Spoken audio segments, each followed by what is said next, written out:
But yeah, out west. I mean, I was talking to you a little bit about it, and this is kind of where we're going to start here. But just take a look out west, man.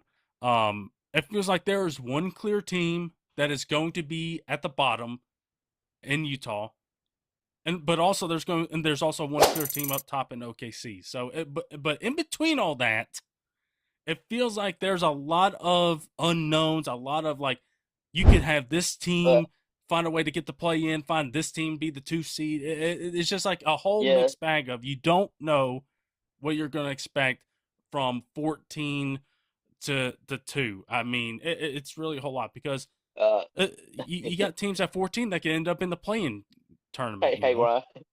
Ron, 2 words: bloodbath. Bloodbath. Didn't mean to cut you off, by the way. I just had to No, throw no, that no, in no, there. no. Hey, listen, as a fan of the reigning champs, you should get to feel that way because of how this thing is set up, man. Because it is very clearly set up to be a type of, if they don't repeat, it's going to be a shocker type of season. It definitely feels that way. Well, I But I wouldn't mean, even. I wouldn't even say it should be a shocker because, in my opinion, everybody's already writing up the Thunder. Like we talked about the injuries. They talked about how teams getting better, and still, I'm just sitting behind it. So we're not expecting the Thunder to take the lead, especially with no injuries. They were injured so bad last year. When is the last time have you ever saw a team that had the amount of injuries that Oklahoma did, not even having big men for stretches? Almost still win 70 some games, dominate the league, lose to the East one time. And a bulk of the teams that beat the Thunder last year, Chet or Heinstein probably missed some of those games. Chet missed at least 2 Warriors because everybody's high on the Warriors. They still think the yeah. Warriors is the team to give us the most trouble. They can beat outside of Denver. They were like, I've been saying some things where we have Golden State would have beat them because they had no answer for Steph and they already beat them in the regular season. That was the thing then saying Golden State beat them 2-1 in regular season. I'm like, you got to take all these games with a grain of salt. If Chet don't play, Chet is a very big piece. Chet makes a difference on that floor, even if he's not scoring defensively. So I was like, Chet missed 2 matchups where Thunder clearly had to won the Thunder should have won one of the games where he dropped 50 and where Shea dropped 50 in Golden State. I was looking at that one and it's like that's an outlier in a series. Do y'all have anyone to stop Shea? And my Mm-hmm. answer for that is no. And like I say, I just feel like J Dub and Chet, if they're really going to take leaps, because we thought J Dub took that leap, but J Dub still has the potential just to elevate even more. Same thing with Chet. I just feel like Oklahoma, really, this was the worst version you're going to see of them because when they first win the Yeah, championship, yeah. they're going to get some continuity. They don't been there, done that. They know what it feels like. They know what they have to do. Lou Dort is going to be better. Lou Dort is already a knockdown 3-point shooter, and really, what does Lou Dort need to add to his game? You know, I mean, he's one of the top 3 and D guys in the league. And, that's not up for debate. Casey Wallace is getting there. I just, I just feel like the Thunder are the cream of the crop, and people not saying it right now because they talk about the injuries and stuff. We going on this a list of times. Really should have beat the Nuggets in 5 and could have. Same thing with the Pacers, but those series lasted longer than they should. But learning curves for a young Thunder team. Um, I just, I'm just not. It's not overconfidence to say that I'm not worried about any team in the West. Same thing with people saying Luca. If you I don't know if you've been watching any of the media, and I don't know how long we got on the timer, but We got about I 3 minutes can. left. Okay, so I got no time to talk about this. But people even saying people are even saying that they felt like the Lakers would give us so much trouble with Bron and Luca and ESPN analysts like from from Rachel Nichols to just a couple people that were like Luca always gave us problems. I'm like, Luca literally, Luca and Kyrie literally in 2024 they struggled in the F series. They struggled so bad, mainly because Thunder defense and like Luca has always struggled against this defense for these past few years now. Because we got defenders to throw at him and really bother him. Like Luca does not play good against him. Same thing with Kyrie. And I was like, how does Luca own the Thunder when PJ Washington was the one that caught fire in that playoffs and literally lit us up and has a shot like that since? Like that's an anomaly.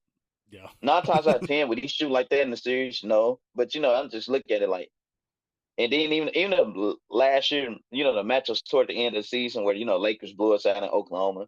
Then we came and beat them, gave them a run, and then Luka get ejected. It's like, but they would have lost to Luka when they got ejected. I'm just like, are y'all not taking into account how good this team really is? In a 7-game series, yes, you can win 2 or 3 games.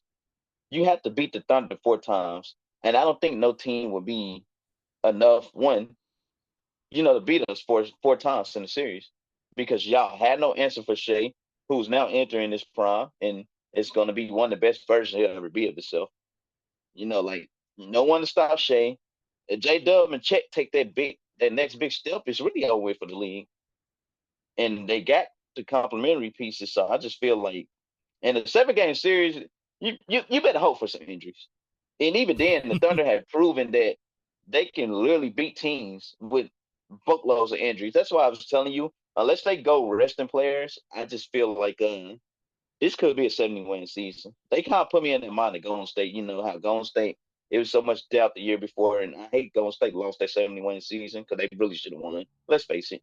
But besides that, this feels like the same thing where we finally won that chip, get it off your shoulder. Now it's just up to you to bring it back. But you know what? It's gonna be still so many doubters and blah blah blah. Let's win 70, especially we don't have any injuries. And thing is, they blow out so many teams. It's not like Shea don't gonna have to run 40+ minutes a game. You know what I mean? Like, like Yeah. this the theme with Golden State. Like Steph and all those guys, Clay, they won't even have to play 4 quarters because they already blowing your team out so bad. So really, their body would preserve for them to run a 70-win season if you actually think about it. So Yeah. let's just say I got us going 70 wins this season right now. But yeah, back to the cream of the crop. I guess I should say, do you kind of have like a top five? We know Thunder would probably be in 1 or 2 for you, but Yeah. obviously that, or maybe they might be a favorite to go number one. But do you have any top five right now based on what we know from the teams that we got? Uh, I mean, OKC is number one. That's that. I think that's a clear number one. I think I mean, the thing with the West again is so tough because it feels like you can make a case for a lot of teams to be number two or number three. You can make a case for a lot of teams to be in those spots. Um, I mean, I think you got to throw Denver in there just because you got Joker. I'm very curious to see how their bench problem, if that's going to be resolved this year. They swap out Cam Johnson, get him for MPJ. You trade MPJ to Brooklyn. I think Houston, you can make a case for. I think the loss of Van Fleet and that injury, having him be out for the season, I think that hurts because that's a floor general. I think that's an important piece, and so now it might be more on Amen to be that de facto point guard, unless you're going to play Reed Shepard some. I think Minnesota, you can make the case for. They bring back a lot of their top guys back again, and you got Ant. So they're going to bring Clippers. I think are a very intriguing option. I mean, you got all the stuff going on with Kawhi, so Yeah, um, kind of I like think it's kind of like now Kawhi is missing a game or even playing preseason. I guess to keep all the heat off of it.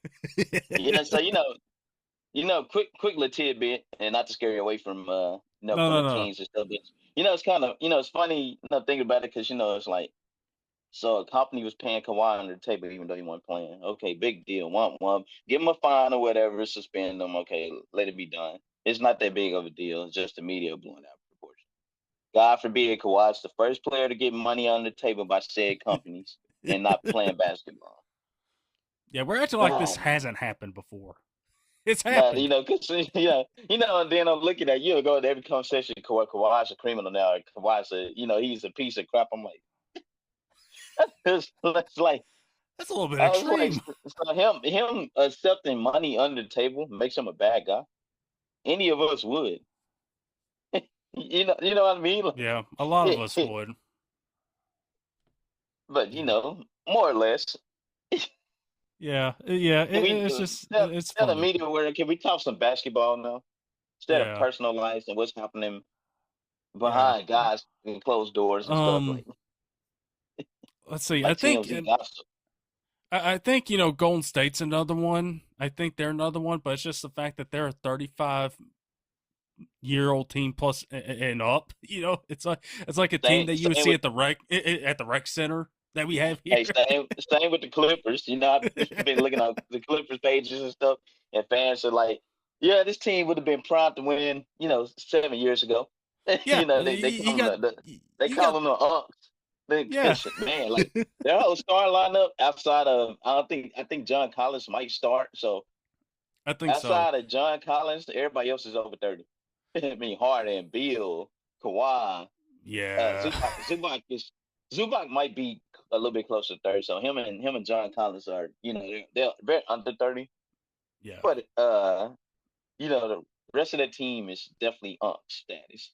yeah. I Outside of mean, maybe Chris Dunn, and if Chris Dunn is 30, yeah, I don't think he's 30 yet. He's a few years younger than us, but you know, yeah.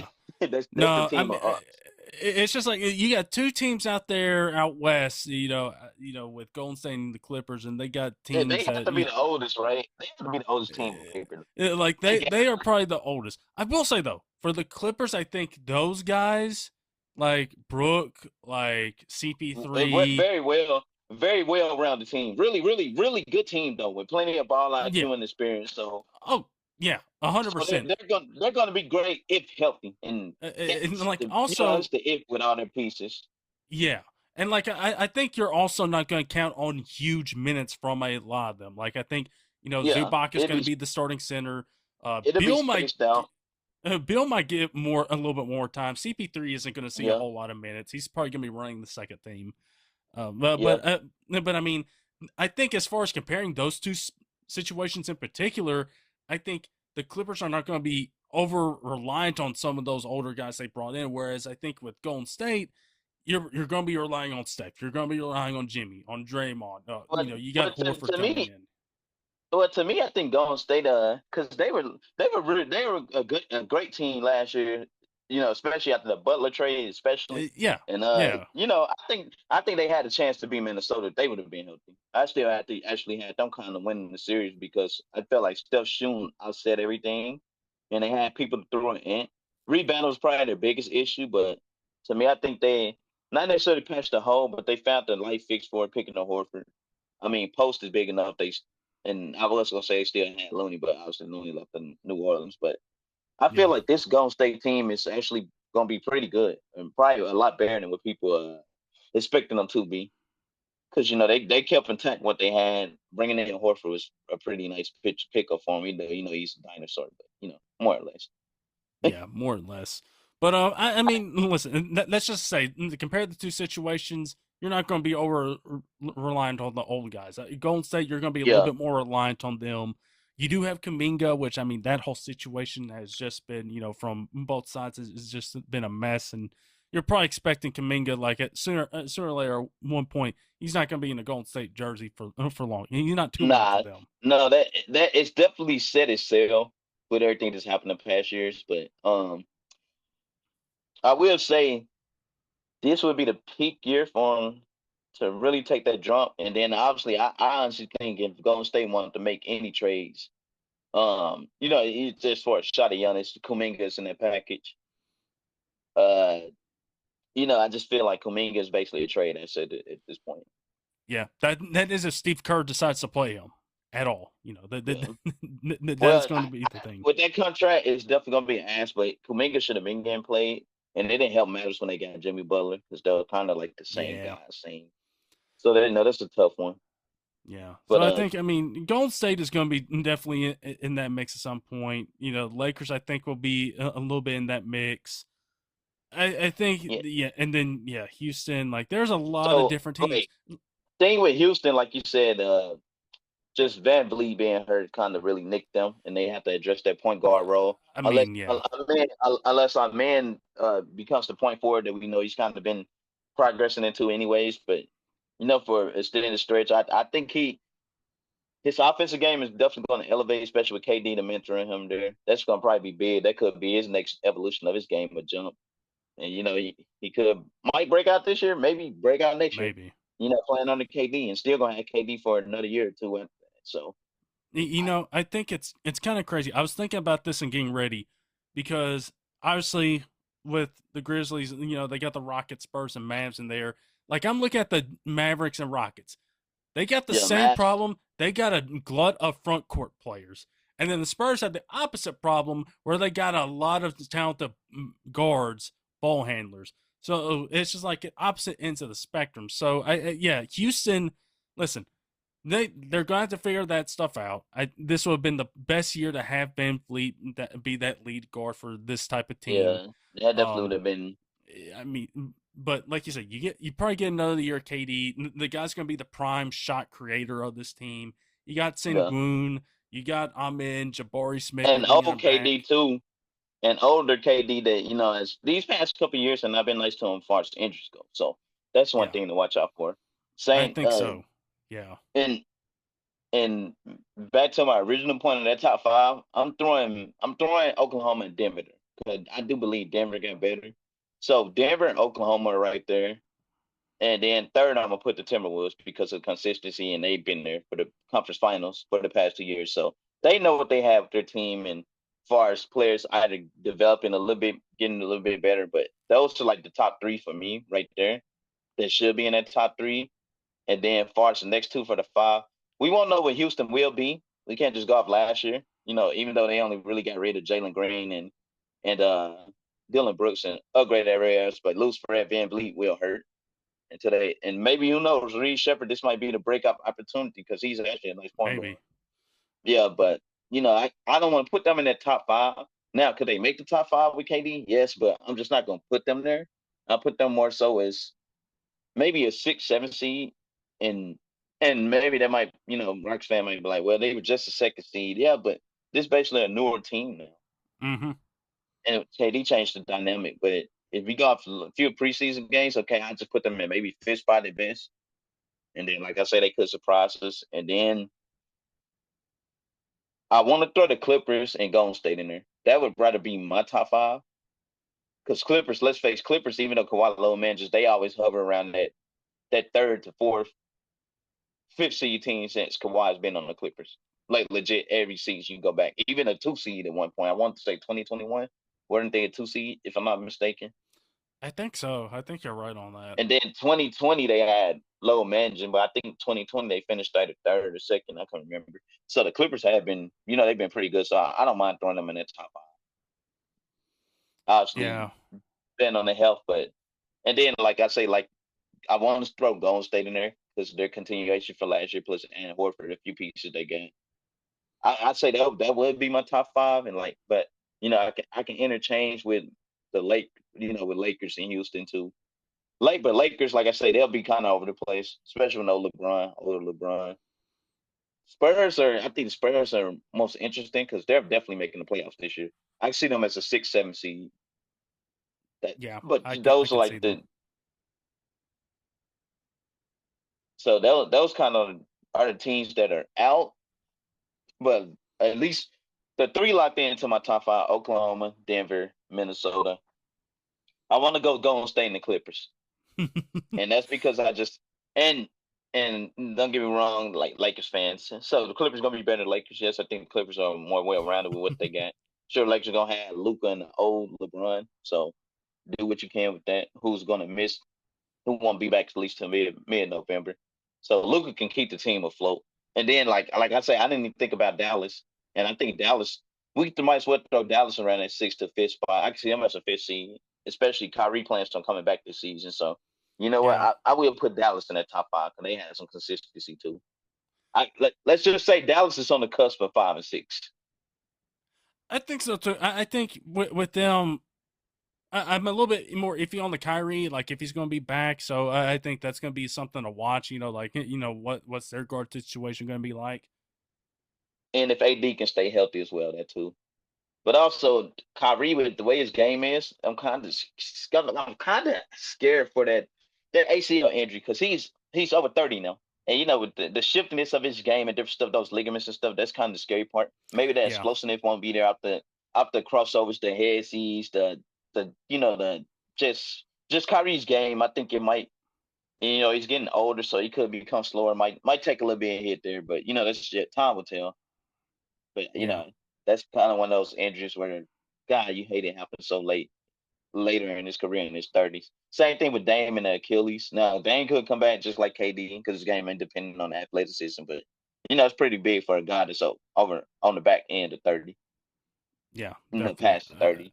I think with Dallas, I think they're obvious thing is you got the front court players and you got like what's Cooper Flag going to be? Is he going to Yeah, be 3 or 4 AD? Same thing, Gafford, Lively, because one of those guys is going to start. You got PJ Washington too, so maybe they cash in on a team that has a front court need and say and like, can't hey, we forget want to get Clay. Gafford, get PJ, and you can cash in, and maybe that's where you can then get some of your guard help, and until Kyrie comes back and get somebody back there. Because I Well, mean, I Clay's think this probably gonna going to be end up good for starting, D'Lo. but Yeah, I mean, but he's older it's now, so yeah. So I say D'Lo is gonna be that's a good situation for D'Lo. Now I say it'll probably be D'Lo, Clay, the three Cooper, AD at the four. And you'll probably have Lively at the five. I think so. So to Uh, Spank. So that's a yeah, really good. That's a great lineup, especially out west. So and I like their bench. Mavs are a deep team as well. So I feel like at least at less I'll put them at 6 seed, depending on how Kyrie comes back and different stuff like that. I'll put them at a 6 seed for sure. And by them cracking the top five, I won't be surprised if they happen to make a run. AD, especially AD, can stay healthy.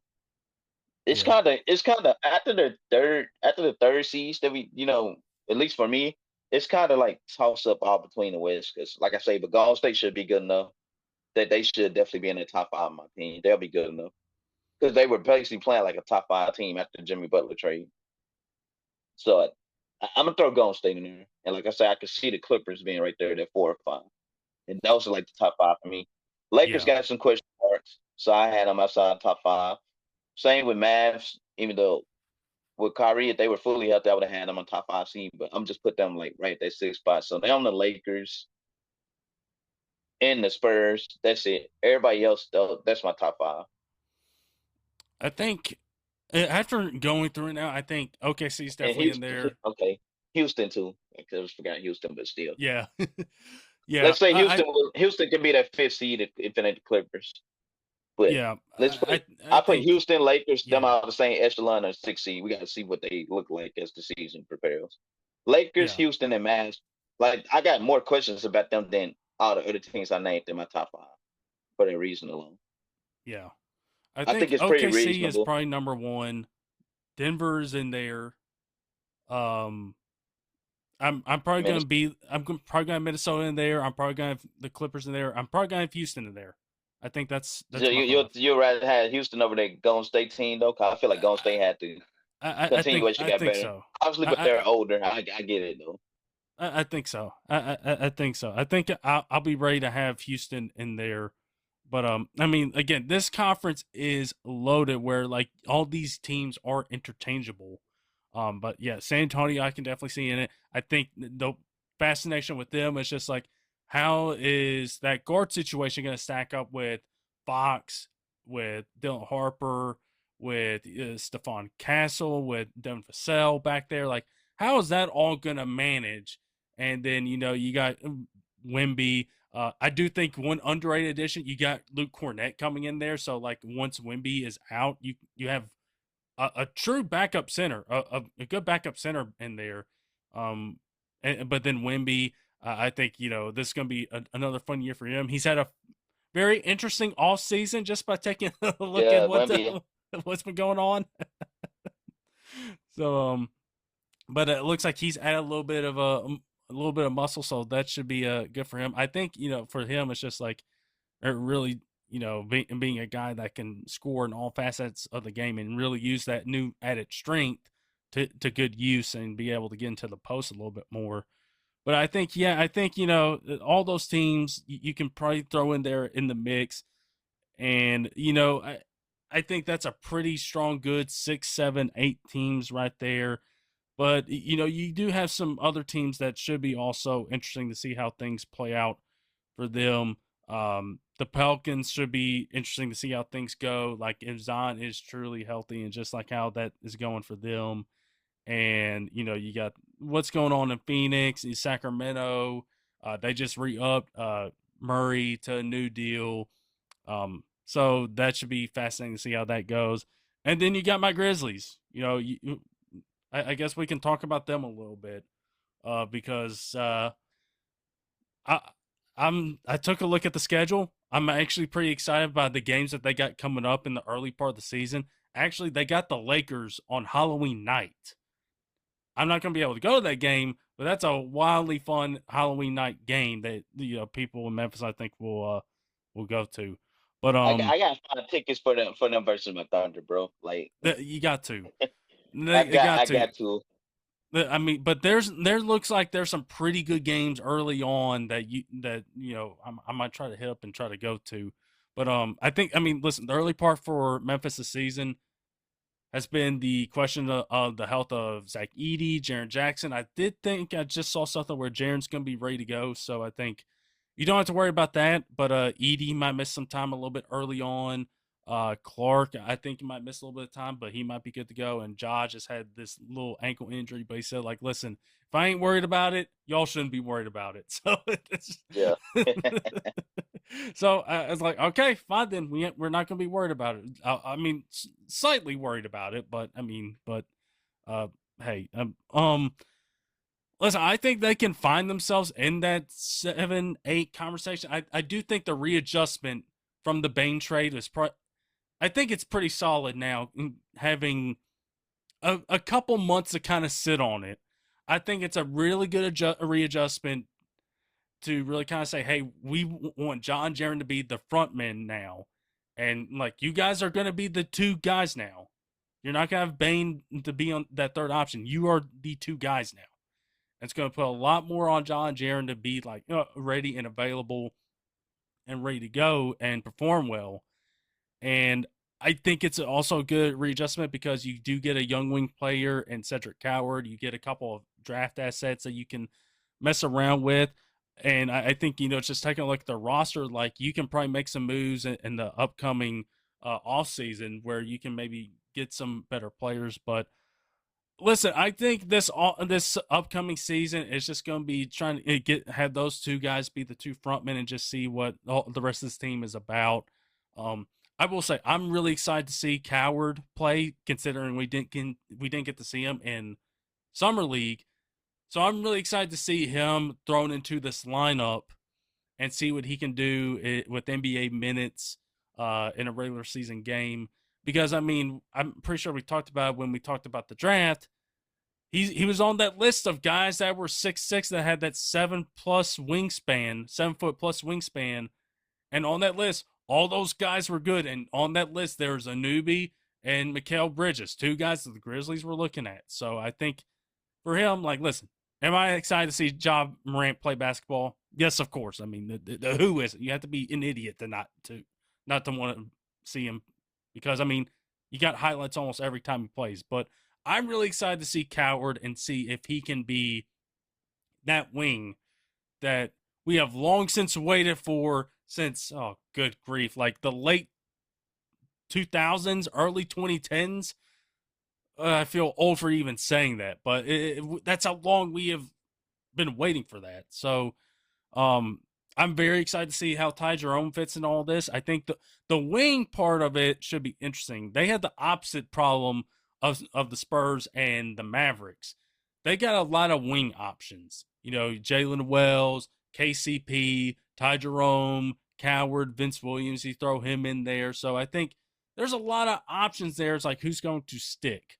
And then the Zach Edey of it all. I think they started to figure some things out with Tomas Isolo's offense after making that change. His stats looked a little bit more better than they had earlier in the season. Edey was playing a little bit better at the end of the season. So, listen, as always, I'm excited for another season with the Grizzlies, but I'm aware of the kind of readjustment that they've had this offseason. But I'm excited to see how the readjustment, how that takes place this season. I'm excited to see some of the younger guys around John Jaren really kind of get their shot, see how Jalen Wells sees his usage kind of tick up. And yeah, no, listen, and I expect And them to you be know, in that 7, 8, 9 conversation, I, but I was just gonna tell you, we didn't even mention the Grizzlies, but yeah, when they get back healthy, and obviously hoping they do, um, I'd say like you say, I could see them in it, even at 6 seed, 7 through 8. I just don't know far as the West Gunley goes. I just don't see them as top five. Not right now. Not right now, but like you yeah. said, playing deep team definitely, and depending on matchups because they match up well with teams because it really does depend on matchups. Yeah, yeah. Like all these things do. It definitely does depend on those matchups. Like, I mean, Ja can. We've seen Ja perform well at the playoffs. So, like, once you get to the playoffs, like, okay, Ja's gonna be ready to go. He's gonna be locked in. He's gonna perform. It's just about all those other guys and like, can they perform, and also the health factor of it all. Um, Now, listen, if they do have a moderately healthy season, like there's you see a lot out of the younger guys like Coward, like Wells, Edie. You see a lot out of them and some of those other guys. And I think you take a look into next season and be like, okay, well, we got something to build on heading into next year. You got something to build on next year, and you got some pieces there that you can build around. Like, I think I was looking at, and getting some stuff ready for this preview. I think, just like how their roster set up next season, they got a lot of guys that are on 2-year, 1-year contracts. So you're going to have some flexibility there with some expirings. And then you also got, the Orlando picks that you got in that trade. So listen, it's going to be tough to see them get into that top five, but I think maybe give it a year. If John Jaron can be moderately healthy, do really well, and Eastlow system looks good, and those young guys look really well, then I think you got something heading into next year where, like, okay, maybe the expectations can jump back up a little bit and get back Yeah, to that and those expectations. So yeah, I think it's just a readjustment type of period to just kind of like, if that core of Bane, Ja, and Jaron weren't working, you might as well just go ahead, cash in on Bane, get something for him, and figure out what the next steps are going forward, and get some other guys in the building and see, okay, what's the type of team we can build around John and Jaron now. So, yeah, listen, as always, it's going to be fun. I'm going to enjoy this season, but I'm going to enjoy it for a couple different aspects. Just see like Ja being healthy, Jaron being healthy, them performing at high levels. Again, Ja is going to have a highlight almost every game, so I mean that's always fun. yeah, And then just yeah, seeing like the young guys, see like if Edie can build on a rookie season that wasn't great at the start, but kind of finished strong. Jalen, kind of the same thing. I mean, he was a bright spot last year, played almost every game until that injury towards the end. But is a guy that you can picture as a 3-and-D type of wing, and then Coward as well. So listen, it's going to be a readjustment period, but I much rather that and them trying to figure it out than to just run it back again and just not wonder like, hey, what would happen if we made this move, and just be like yeah. a what if. So I think that's all I have to say about the Grizz. But other than that, listen, as always, I'm excited for another season to see them play. Man, But yeah. yeah, I it just made me think into my watching my Thunder win and like now and the way they're coming out playing like obviously through the preseason and we might actually start out maybe with a few injuries. I think J Dub wants to play, but they hadn't listed out so far because he had that wrist surgery mm-hmm. or he had the surgery and Chet is out because of soreness right now. But hopefully we're expecting back to start the season, but maybe they don't start that season in opener, but I think I'm just more excited to watch my Thunder as a whole this season, because they got the championship is out the way. That's behind them now. And Yeah, now it's only on them getting better and guys getting better, which I just really feel like, Rhino, it's going to get scary, man, if they take the jump that I expect them to. yeah, Because, we hearing about how much better the West got. Well, so the Thunder just going to stay the same. Guys don't got room to improve or get even better. It's like, man, That's Yeah. scary for the league, especially with the oldest player on the team is like 30 to 31, 32. That's Caruso. Everybody else is under 28. Yeah. Matter of fact, Yeah. outside of Shea and Hardenstein, everybody else is under 25. Man. That's scary to think about right now. Yeah. Yeah. Uh, I mean, it is. I'm trying to think of a good comp for, like just across all sports for them as far as like that amount of young talent on a roster like that. And I'm trying to that's think of, already but won and that's already yeah. won a championship. It's one of the most dominant teams ever. I don't think we've seen anything like this though. That's the difference. Maybe you throw in Golden State, but Golden State was not its young as the Thunder team. Yeah. Let's see. I'm trying to think about it all across sports. It's really kind of hard to kind of figure that out. Maybe the You have to really, Chiefs. If you're taking a look across all sports, maybe you can make the case for them because Mahomes at the time was like he was already winning first Super Super Bowls at Bowl. that age, so Yeah, I think yeah. that might be I a say good comp. it's not, but yeah, it's not too many comparisons you can make Yeah, to what but, this Thunder squad is.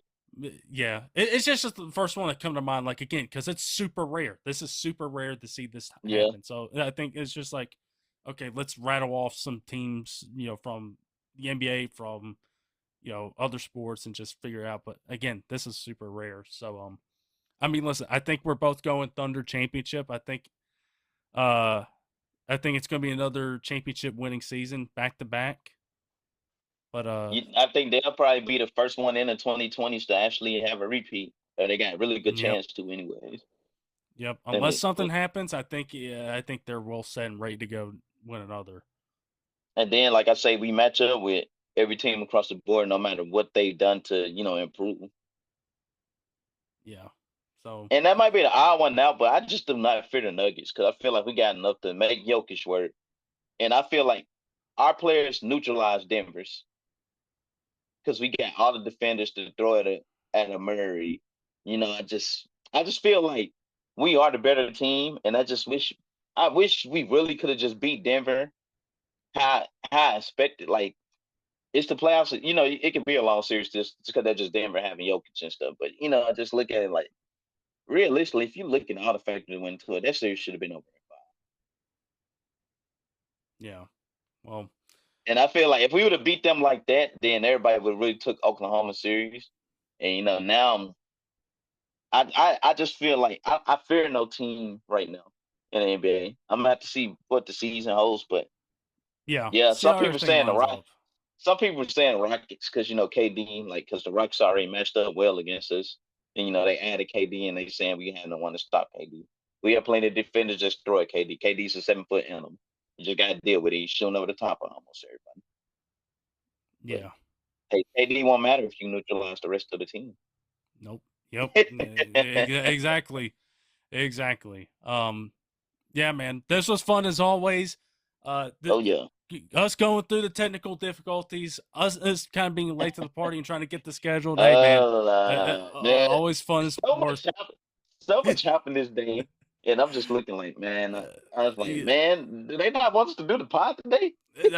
Listen, Zoom is having its issues right now, so I'm guessing Yeah. not. So, listen, man. Despite us being a little bit late on the ball and trying to get the schedule, that's on my part. But then the other stuff is on Zoom. The other stuff is on them. Like, there's no reason for this amount of technical difficulties. So, either way, we got it done.